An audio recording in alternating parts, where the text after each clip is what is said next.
Good evening.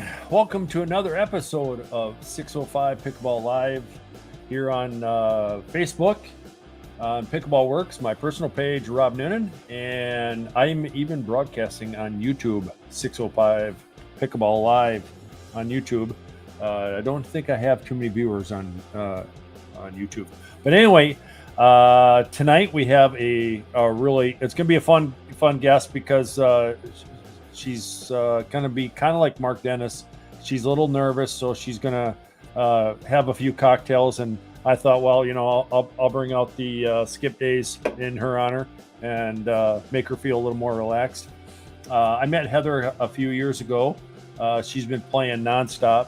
She's been playing tons of tournaments. She's been medaling in a lot of tournaments.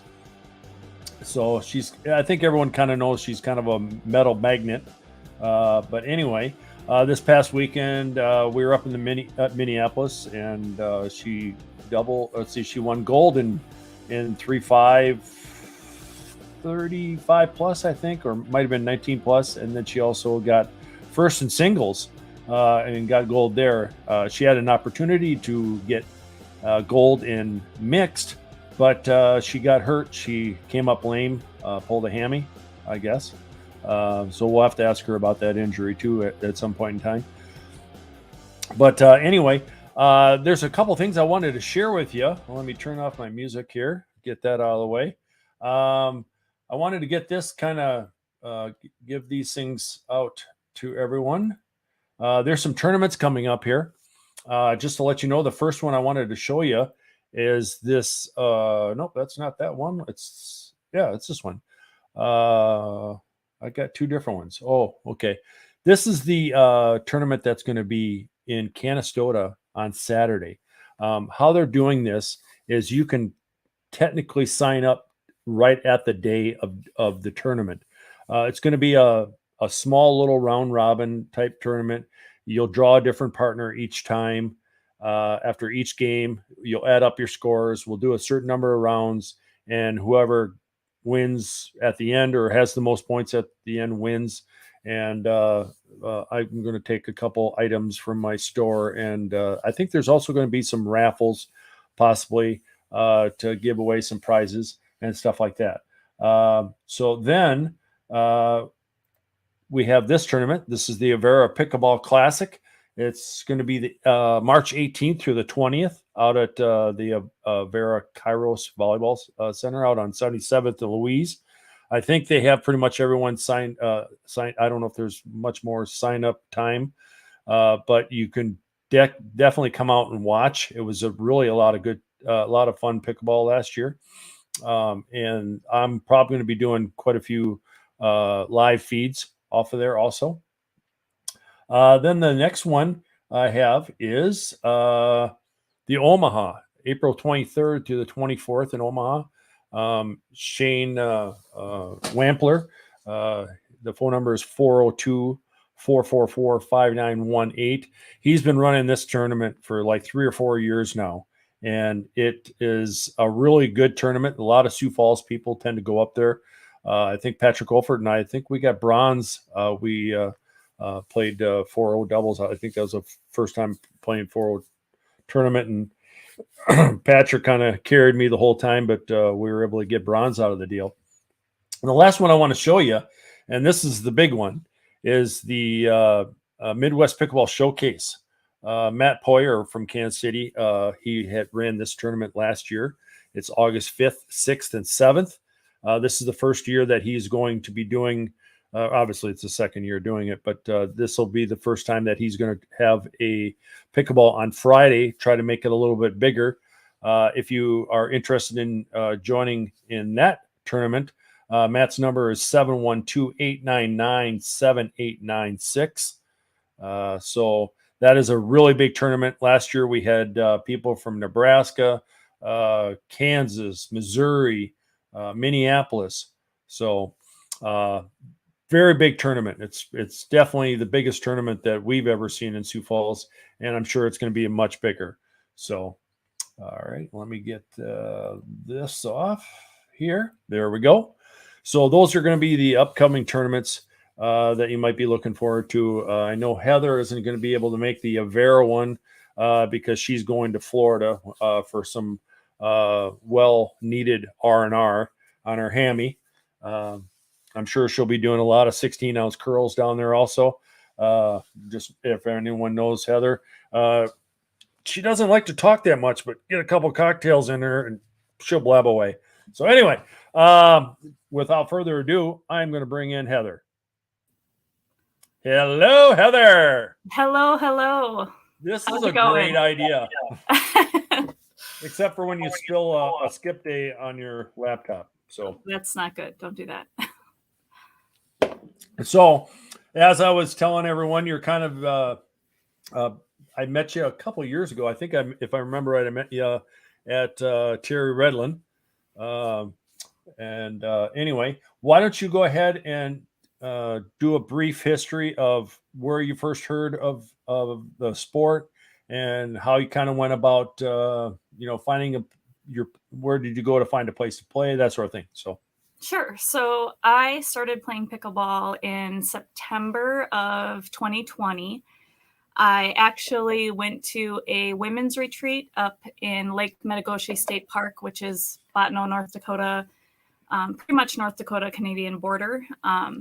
And it's an event called Wild Outdoor Women, and it has a lot of different outdoor activities to try, like archery, spearfish, fly fishing, and one of the courses was pickleball. So I had no idea what it was. My sister and I signed up and we went, and I was instantly hooked. Came back to Sioux Falls and said, I need to get this started here. This is so fun. And lo and behold, there's the Sioux Falls Area Pickleball Club. So I clicked the link to learn more information, and that got me in contact with Brett Hansen, who set me up with Crystal and Sean Vizecki, and I showed up at Terry Redland one day, and the rest is history. So we were kind of talking about so your first paddle was an online special at Amazon. Yep, I went online. So even before I got back to Sioux Falls, I went online on Amazon and I bought a 2-pack of paddles for like $40.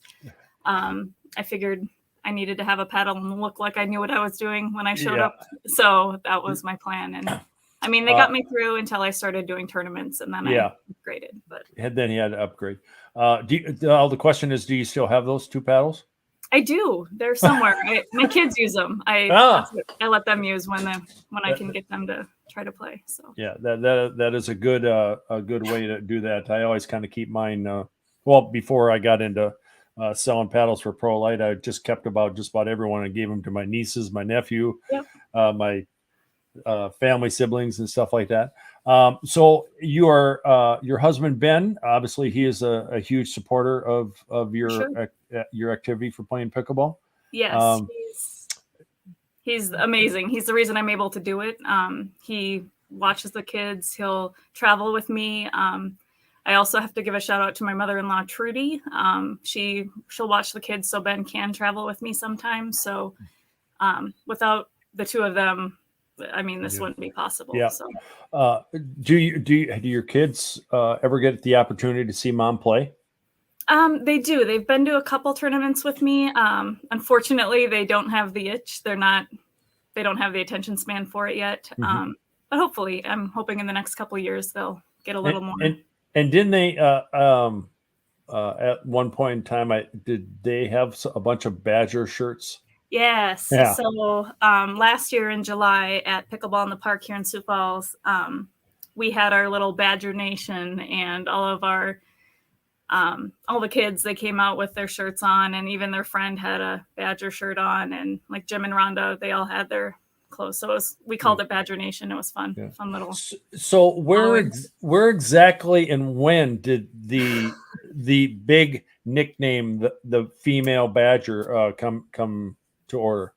You know, I wish there was a really good story behind it. I think it just originated from Andy and Jerry and those guys.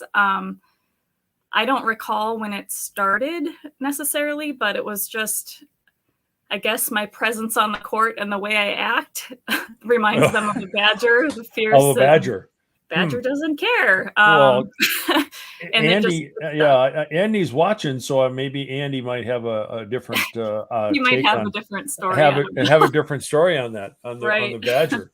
Well, obviously, you had played some tournaments with your fellow Badger Jim Festa. Mm-hmm.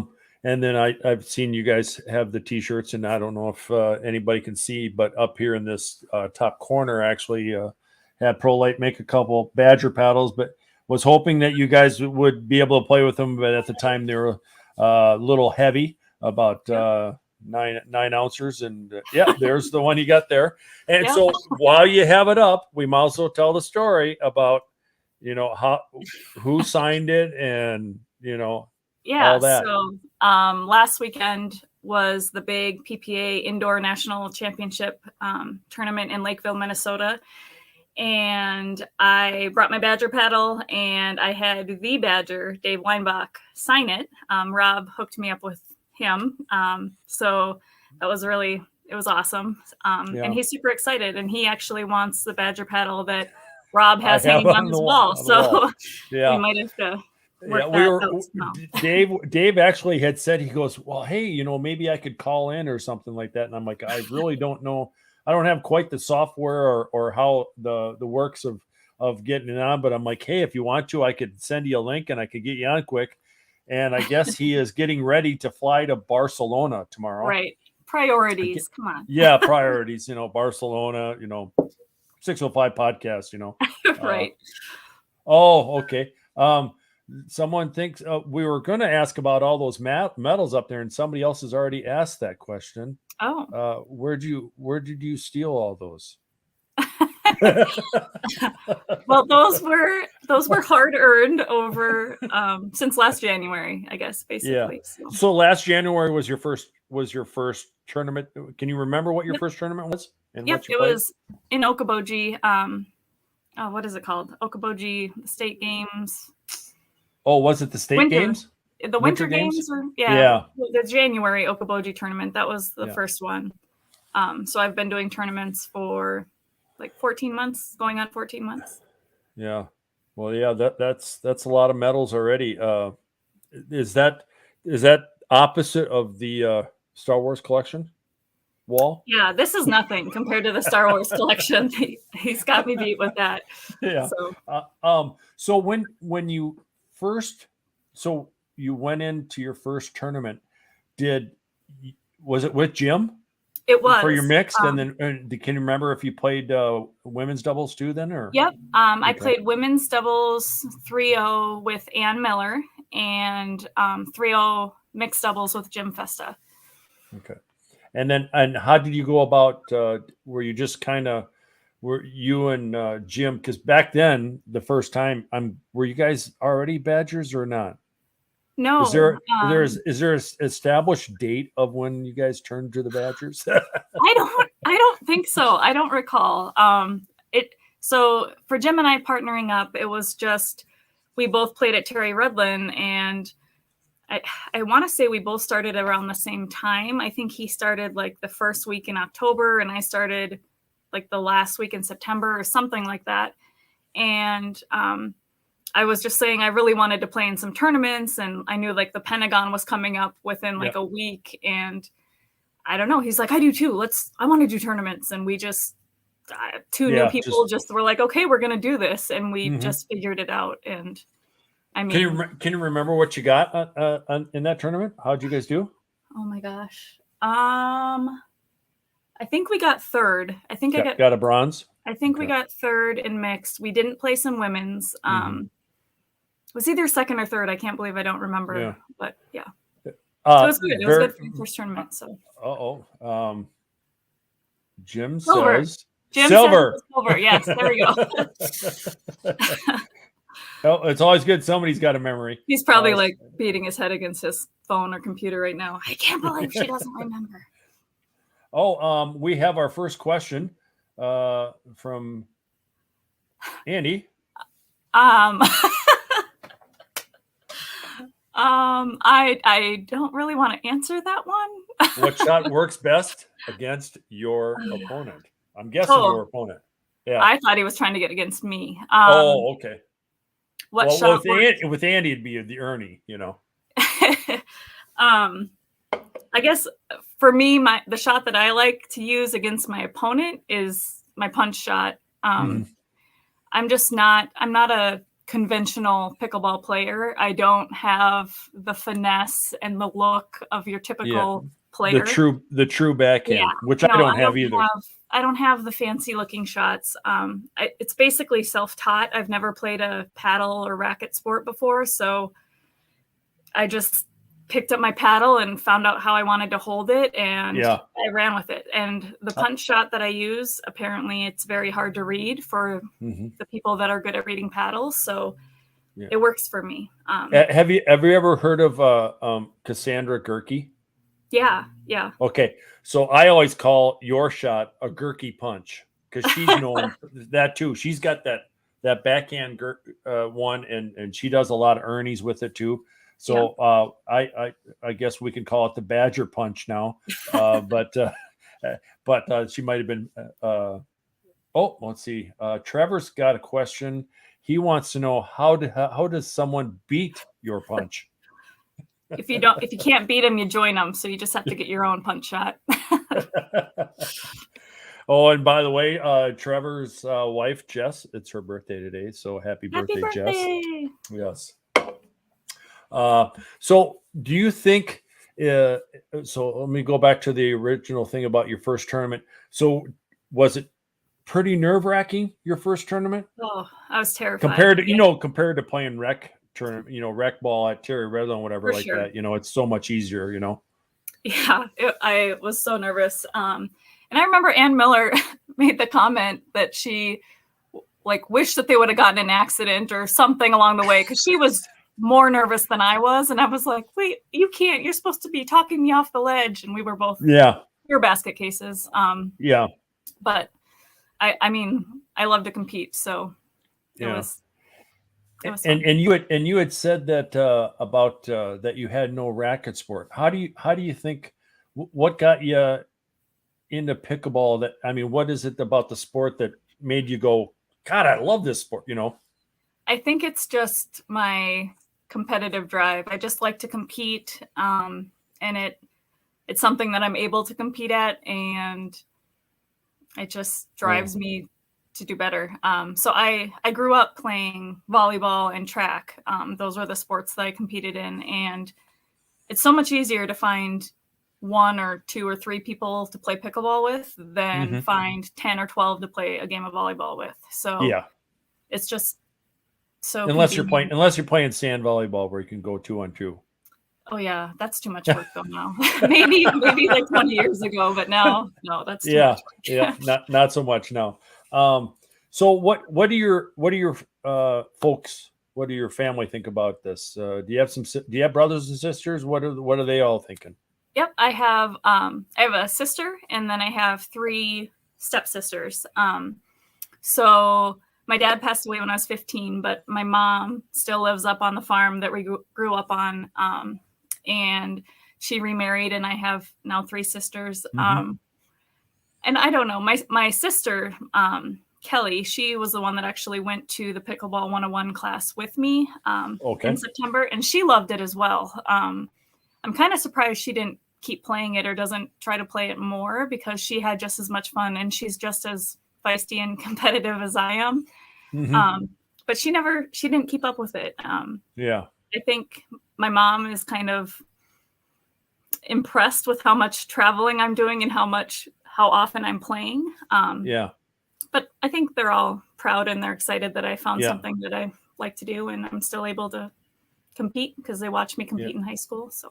So there's probably a few people that might be watching that don't know that you used to be a roller doll. Yeah, I had a little stint with roller derby. Okay. Did you used to like going roller skating, and that you kind of got into that way, or no? No, I wasn't much of a roller skate person. I like aggressive physical sports. So when I went to college, I played rugby. And and that was fun. And roller derby to me was a good transition from rugby. So I couldn't skate when I started. I mean, I could barely stand up, but I got to hit people. So I figured out how to skate, and then I just went from there. So I'm still to this day, I'm not a very good roller skater, but I love the game. So it was fun. Yeah. It's kind of interesting because I had, I was kind of not asked. They actually had like tryouts for reffing for roller dolls. And so I go out there with my, my regular skates and I'm like, yeah, this isn't for me. And they're like, oh, you got to get roller skates, like roller doll skates or whatever. So I put them on for reffing, and and I get out there and they're like, okay, can you just go around in that little circle? And I'm like, you mean that little circle? So I'm doing that and I'm like, I'm going to break an ankle. Screw this. I'm done. Yep. Yeah. I mean, there was the skills. You had to pass a certain skills test. So, I mean, I could hold my own. My issue was stopping. I couldn't really stop, but you didn't have to stop if you hit somebody. Like they would stop you. Yeah. So. So getting back on the pickleball subject here, but Andy was asking, what level do you expect to compete in about 2 years? Oh gosh. I would love to get to a 4-5. I don't know how realistic that is, but that would probably be my goal. So when I started, obviously, the first tournament I entered was 3-0. And then after that one, I moved up to 3-5. And my goal within the first year was to get to 4-0, which I accomplished. But 4-0 is a whole new ball game. It's definitely a lot better competition. It's harder to get those medals.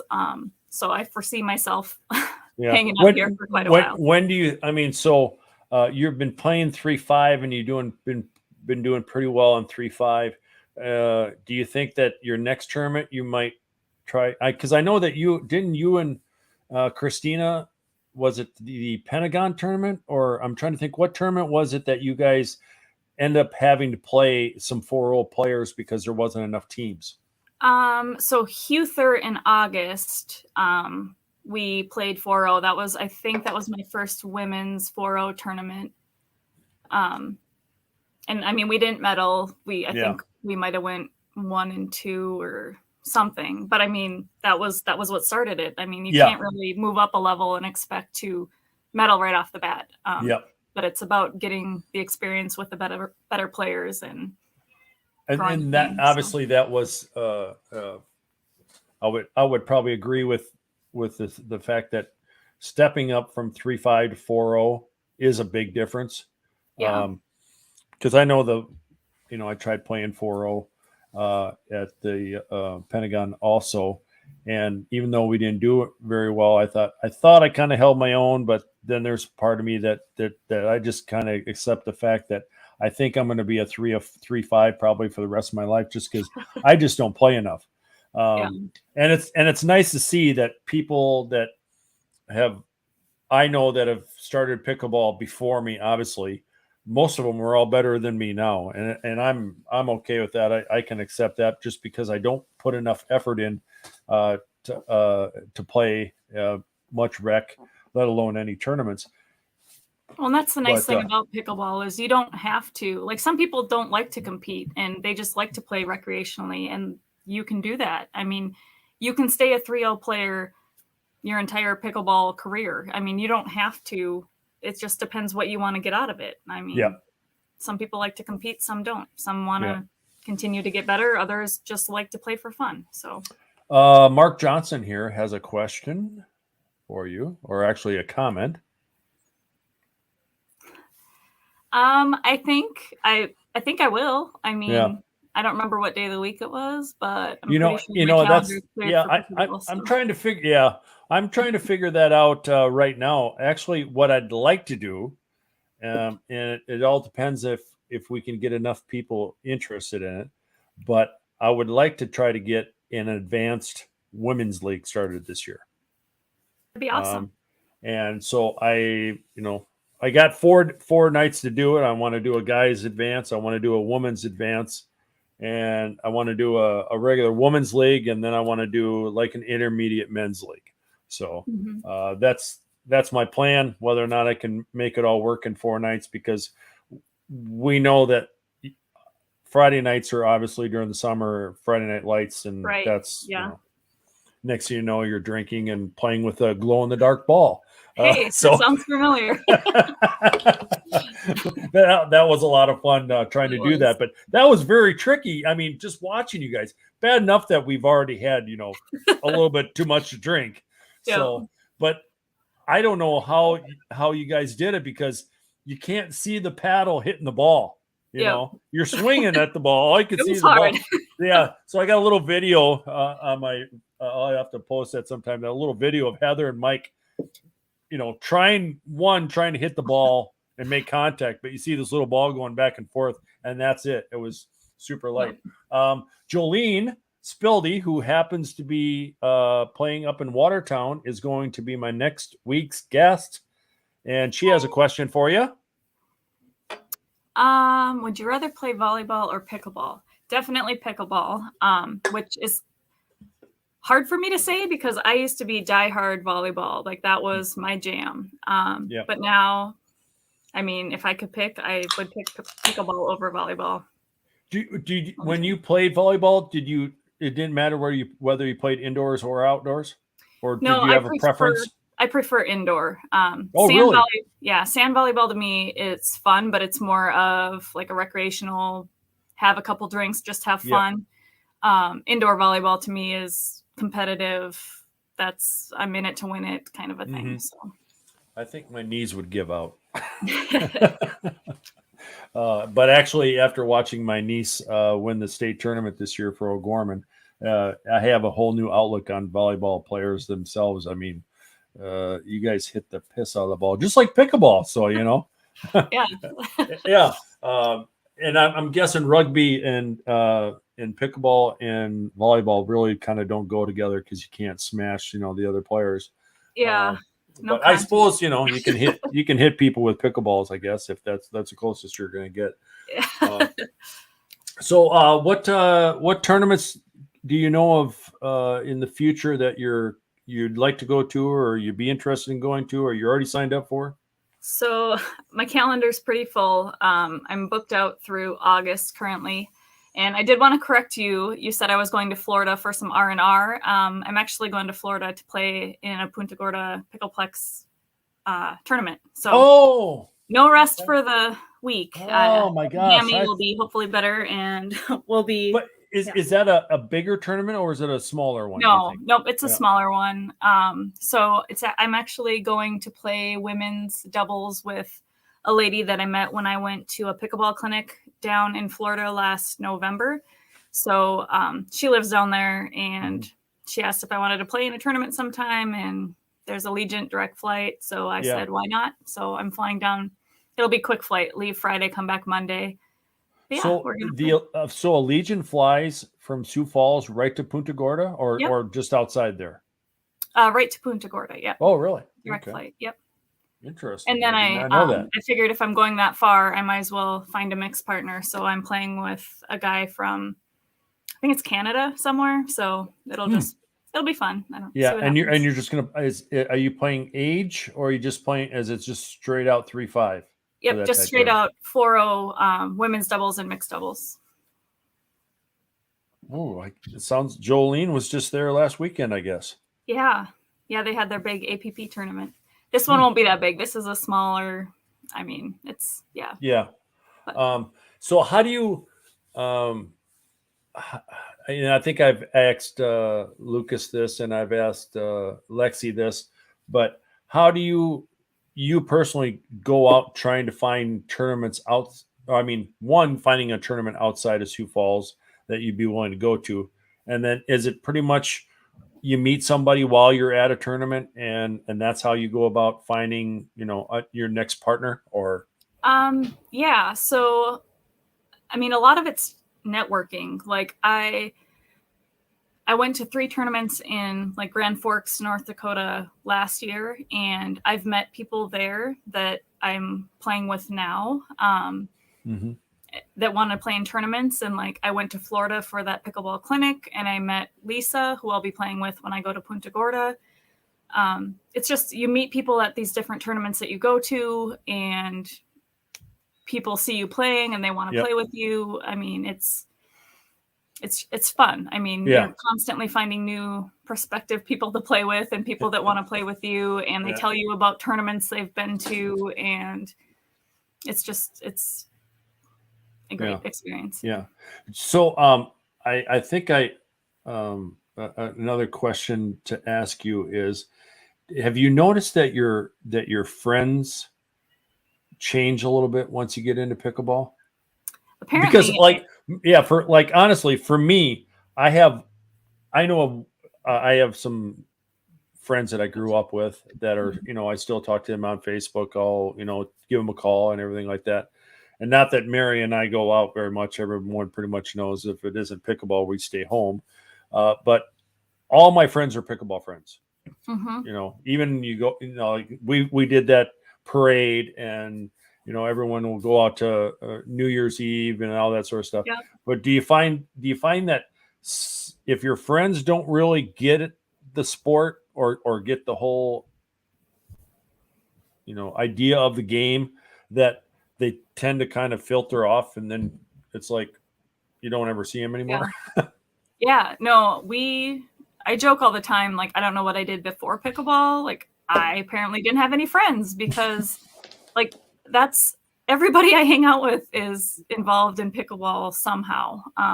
Whether they play or their husband plays or their girlfriend or boyfriend. I mean, it's crazy. And like we never used to go out of town on weekends. We were homebodies. I love being a homebody, but I just love pickleball more apparently. So now, I mean, at least twice a month, I'm going somewhere for pickleball, and it's fun, and I wouldn't have it any other way. So, you're frequent flyer miles via 4 wheels, right? Driving around there. So, since you've played in South Dakota and you've played in Florida and now Minneapolis, and you've played in North Dakota, and most of those tournaments you're playing 3-5. Do you feel like 3-5 is kind of similar in each of those states, or do you feel like maybe I should have played 4-0 in this tournament, or maybe I should have played lower in another tournament? How do each states do you feel in your mind? Does the level that you play in, does it kind of seem the same or different? So I've been playing 4-0 since August of last year, and I think that the competition is the same. At least at the tournaments that I've played at, 4-0 is 4-0. I know that's highly controversial. People, bigger tournaments say play down. I haven't experienced that. So like last weekend was the big PPA Indoor National Championship, and Olivia Hackbarth and I played 4-0 women's doubles, and we got gold in 19 plus. So I said it all wrong at the beginning. I said it was 3-5, 35 plus. That's how much I was paying attention to what everyone was playing in. So like I feel it's the same level. I played 3-5 singles because I've only played singles once, and that was more of just to get me an extra day to play. Like I wasn't expecting to do well or to medal or to even win a game. So that I did play 3-5, and I don't know if I played singles again, I probably wouldn't play 4-0. I don't know that. I don't know. We'll see. But I'm definitely, singles is not my strong game. So do you feel singles, obviously I'm guessing singles helps you in doubles play, or no, because it's such a different game? It's really different, but I feel like it still helps my doubles game. I feel like it helps me. It forces me to get better at making shots and the hard drives. Like I need to work on my drives. I know like that's what I need to keep working on. And singles game helps that, because you can't slowly hit the ball over to the net and be like, here's a nice little rainbow lob shot, like slam it down my throat. Like you need to have some hard drive. So singles definitely helps doubles for me. Yeah. So now that you're pretty much playing 4-0 right now, what are some of the things that you feel like you need to work on to be more competitive in the 4-0 division compared to probably something you could get away with not working on so much in the 3-5? What do you think? I need to keep working on my drives, being more consistent. Like I can have 2 amazing drives and then I can shank one off the ceiling. Like I still have those random oopsies. So I need to work on that. And then I just need to be more prepared and ready. Like with my punch shot, if I hit the ball and they get it right back over the net, I just need to be ready for that. Because at the 4-0 level and higher, balls are going to come back. So you just have to be ready, have your paddle ready, and be ready to move. Yeah. Okay. Mark Johnson's got another question. Did you have a specific light bulb moment with your game that allowed you to improve the game quickly? Maybe a strategy thing you learned or a specific skill you worked on that made a big difference? I don't think I had a specific light bulb moment. No, I don't. No, I don't. I just realized. So I used to love I love to play. So that's number one, is I would just go play, have fun.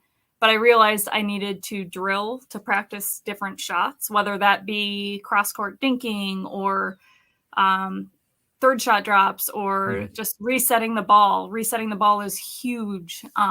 If you can reset the ball, like that gets you back in the game. So I think resetting the ball is the most important thing, especially when you're in no man's land. You're not up at the kitchen line. Yep. That would be my best, I guess my biggest advice would be to practice resetting the ball, to at least give yourself a chance to get back in the game. What would you say? Oh, hold it.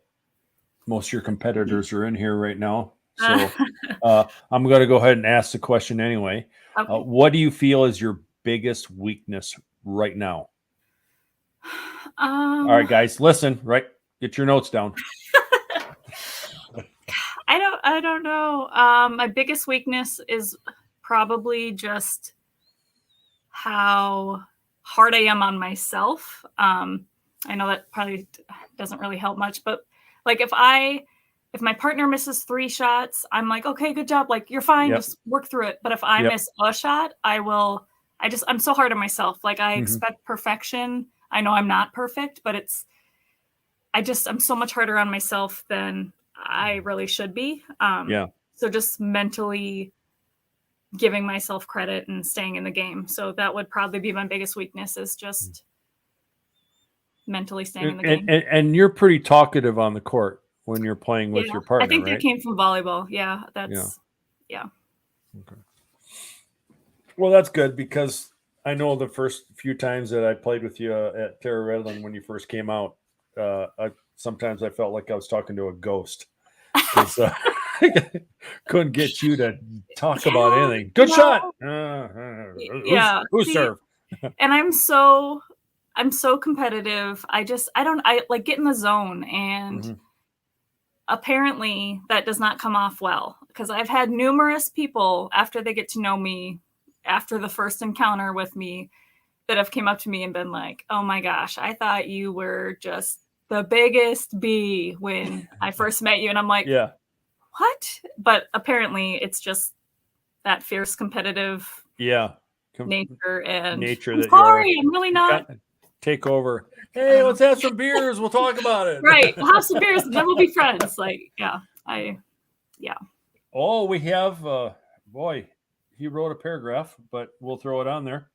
Something from Wade in Okoboji. I've had the awesome experience of playing with Heather in 2 sports, and she definitely deserves credit for being able to communicate and change strategy on the fly on the court and being. Aw, thanks, Wade. Boy, talk about a brown nose. Or So Wade and I play volleyball together. We've been in a one tournament and another one he'd gotten hurt, but we play volleyball and we've partnered for pickleball before. So yeah. This next comment, I agree 150%. Right. Yeah. It could be, I don't even know, with caramel apple. What was I drinking? Caramel apple. You were drinking it was something about what was the one? This is Grow a Pear. Pear cider. So those are really good. They're a little sweet, but they're good. But I had a caramel apple mojito. I don't know, something before that. So yeah, well, I mean, Mark Dennis might have started something, when I interviewed him. I mean, of course, he had Jeff Fegan sitting next to him, just handing them to him. Right. So, I rarely drink unless I'm playing pickleball anymore. It seems like during the summertime. Moscow Mule. Yes, that's what it was. Caramel apple Moscow Mule. Oh, okay. So you can actually read the comments also, right? I can. I just realized I had to click on the on that part. Okay. Yep. So that's I am like, Moscow Mule. How did you know Mike? Oh, that's right. Mike just said that. Okay. Yeah. So obviously we know now that Mike got home. But so we've talked about tournaments, and you know what we haven't talked about yet is I hear that you're now really getting into the drilling part of it. So I hear that you're getting together with child boy Trevor. Yeah. And doing some so I mean I'm one of those people that I want to continually get better, and I would like to get up to a 4 or 5 level someday, or even just improve my 4.0 level. So Trevor and I get up 5 a.m. Well, we go to the gym, so we get there at 5 a.m. and drill for an hour twice a week, at least twice a week, depending on. And I think it helps. It's good to get those practice shots in and practice dinking or driving or playing singles. Like Trevor helped tremendously before Lakeville. Like we played singles, we'd drill for a half hour and then just play singles, and it obviously had to help. I mean, it didn't hurt. I got gold. So so now Trevor and I discuss some of the things that you guys work on, but no one else does. So on a specific morning, do you guys come in and go, okay, we're going to work on this, or is it just singles the whole time? No, usually we have some drills that we want to work on. I think there's been one time that we just did singles the whole time because I was like, I'm playing singles in Lakeville. I didn't want to make a fool of myself. So but normally we'll play or we'll do drills. So like practicing resetting the ball is a big one. Driving and blocking the ball, working on placement. That's some of the stuff that we do. And then usually the last 10 minutes or so, we'll play a game or two of singles, depending on how much time we have left. So, the new thing that I'm going to bring up that some of the viewers might not know is that this past weekend, I was hanging out with my buddy Matt Weller from Mankato. And I had told Matt, I'm like, I seen that Heather was playing with her normal Gamma paddle, and then next thing I know, I see pictures of her playing with an engaged paddle, and I'm like, God, I didn't think that she was, I thought she was happy with this paddle. Well, come to find out is that she wanted her Gamma paddle, but it broke or was coming apart, or one of the two. And so she needed another paddle, so she went ahead and bought another paddle, a different brand. Well, Matt's, I guess one of the guys that is pretty high up at Gamma was going to be in town from Pennsylvania. His name was Josh, and he was nice enough to come out. We had a bunch of us from Sioux Falls all meet at a pub. And he came out and we discussed some things, and it sounds like between Matt and Josh that Heather here is possibly going to be sponsored by Gamma, or Fingers at crossed. some sort. I tried to get Josh on there tonight, but his son's birthday is today, so he wasn't able to make it. But I know I'm kind of surprised that Matt isn't watching or chiming in.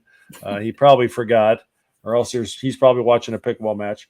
But I know Matt will help out. So I think it's really a neat thing that they were able to see that Heather continually plays a lot of tournaments.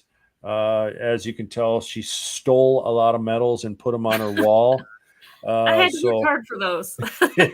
according to Mark, you stole them. But anyway, and I just feel like it was really nice to be there and to be a part of the little speck on the wall of possibly helping Heather get to the right person and to be able to be sponsored. As everyone knows, I'm a pro light nut, and I push pro light as much as I possibly can. But to just see somebody else get recognized from another paddle company is really cool. And and I'm maybe down the road, Heather will be pushing more for Gamma. But as of right now, she's hoping for some Gamma goodies, as I call them. Yep. So maybe we can get Matt. I really wish Matt was here because I'm sure he would have been able to chime in. And obviously, I can't text him and say, "Hey, get in here," because I'm using my phone as my webcam. So, Yeah. At the very least, though, they're gonna hook me up with a new paddle. So, yeah, my paddle, I used the Legend, and the trim around the outside was loose, so I super glued it. And then it just seemed like there was maybe some dead spots. So yeah, I used it for singles, and then I went to the Gamma booth there, and I was hoping to buy a new one, and they didn't have it. Well, then I had it in my head that I needed to get a new paddle, so then I went and I found the Engage, and it just so happened Rob had connections, and sounds like I'll possibly yeah, be getting a replacement. So that's yeah. exciting. It's really interesting because Josh had contacted Matt and said, "Hey, are you going to be at this tournament?" And Josh lives in Pennsylvania, and Matt's like, "Yeah, we bought general tickets. I don't know what that all gets you." And Josh said, "Don't worry about it. I got some tickets for the tournament.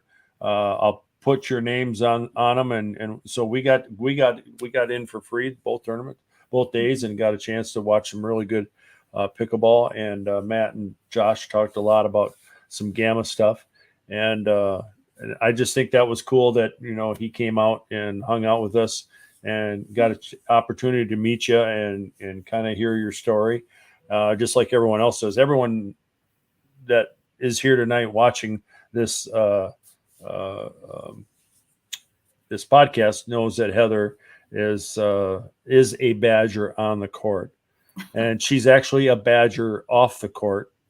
But you got to get to know her for a little bit first, and then she's all right.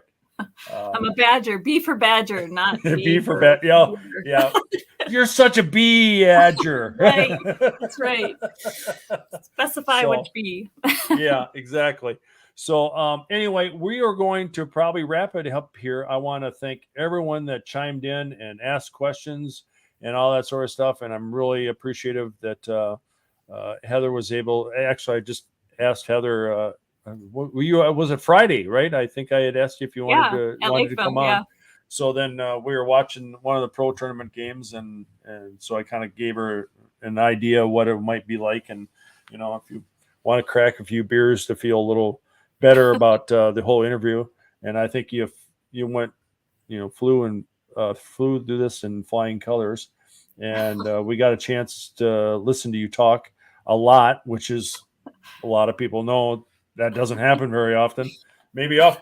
I don't know. I think you actually probably talk more on the court than you do off the court.